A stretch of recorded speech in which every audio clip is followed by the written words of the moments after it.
What's up guys, Frieza's Freezer. We're going to be doing a little bit of a different video. I'm currently working on setting up the collection room again and getting everything on display, and then we'll do another collection tour video. Super excited for it, just really time consuming.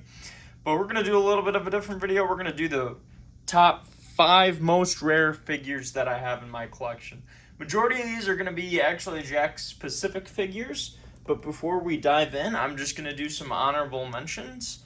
So this is my first honorable mention, so I do have actually 2 of these. I am super excited to have 2 of the original Nova Shenrons from Jakks Pacific. This is, of course, one of the dragons from the Dragon Ball GT series. Getting really hard to find this guy. Even loose, he is fetching prices of a couple $100s. I saw one just sell on eBay the other day for $600. Getting really hard to find this guy. I do also have something else really cool that I picked on eBay not too long ago. I have this guy right here. So I do have the Legend of the Saiyans Gohan pack. This one's actually signed by Kyle Hebert, who of course is the voice actor for Gohan. So I have this guy. He is still sealed, a little bit of separation starting, but it is signed, autographed. Anybody who collects the Legend of the Saiyans lines knows how hard these figures are to find.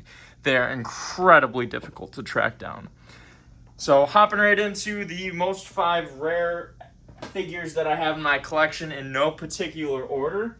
We are going to start off with this guy right here. So we do have the Alien Invaders King Cold pack from Jakks Pacific. There's a couple different versions of this card. There are a red, green, and orange version. I have the orange version. Still sealed in really good shape. Just a little bit of wear on the top there. This is one of my favorite pieces in my entire collection. I was super duper excited when I picked it up. Take a peek at the back here. This is my favorite out of the line, and also the back on these looks super duper cool. So this one is from Jakks Pacific, of course. One of my favorites. That King Cold figure is so freaking cool. Super happy that we finally have an official version from FIGUARTS now. So that is my first. Again, in no particular order, I was also really excited to finally add this one to my collection. I have the 10th anniversary collector's edition of Goku and Bardock. Anybody who's been collecting these figures knows how difficult it is to track this guy down. I have seen this pack sell for $2,000 before. Super excited when I finally was able to pick it up. Still sealed. Here's what the back looks like. I have a couple of other figures in this line. This is the one that actually has the 10th anniversary seal on the chest. There's also a different version that it's actually on the leg. The Bardock packs are really difficult to find. It's not as hard as finding the father-son pack. That one is worth thousands. But really excited that I was able to add that one into the collection. Again, in no particular order, we do also have General Rildo. But this version of the General Rildo figure from Jakks Pacific is actually the Armored Rildo, also known as Sigma Rildo. I still have him sealed in the box too. This guy fetches a price of sometimes $2,000, $3,000 on eBay. Kind of outrageous, but this is one of the hardest figures to track down. Still sealed in the box. I've only seen about 3 different copies of it ever. Unfortunately, mine, the helmet is a little bit off. But anybody who's owned this figure before knows how easy it is to lose that helmet and lose that mask. Got 2 more for you, and these ones kind of go hand in hand with each other, but I do have the legendary Irwin carded Master Roshi. The thing that makes this one rare is it is actually the orange jacket. Mine's a little bit yellowed here, but super cool figure, really hard to find. There's not a lot of information available on this.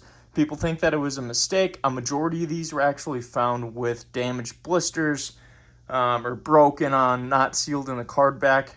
Some people claim that there's only 100 of these ever. Some people also claim that this wasn't even supposed to be given to any collectors or any fans or customers, that these were actually just an internal distribution that were supposed to go to employees. You can read it on the Dragon Ball Figures forum if you want to learn more about this, but this is incredibly difficult to track down. It's one of the hardest to find if you are completing your Irwin line. And last but not least, and this is something that is super special to me, and this is one that people don't really know about. I have the collector's pack from Irwin. This one is extremely rare.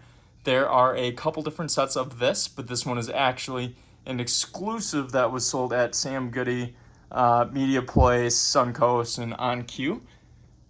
People don't know how many of these there were either. So the orange Roshis suddenly started winding up being shipped out in these packages sometime after the originals were released with the black coat version. Nobody really knows how many of these there ever were, but I have never seen one. As soon as I saw this one available for purchase, I bought it. This is the only one that I've ever seen in person, which makes it, in my opinion, the most rare figure that I have in my collection. Back is really plain, but it's a super cool set. Comes with a couple different figures in here. Again, I've never seen this one before. Let me know what you guys think. Which one is your favorite? Which do you think is the most rare? Is there another rare figure in here that I'm missing? Frieza's Freezer out.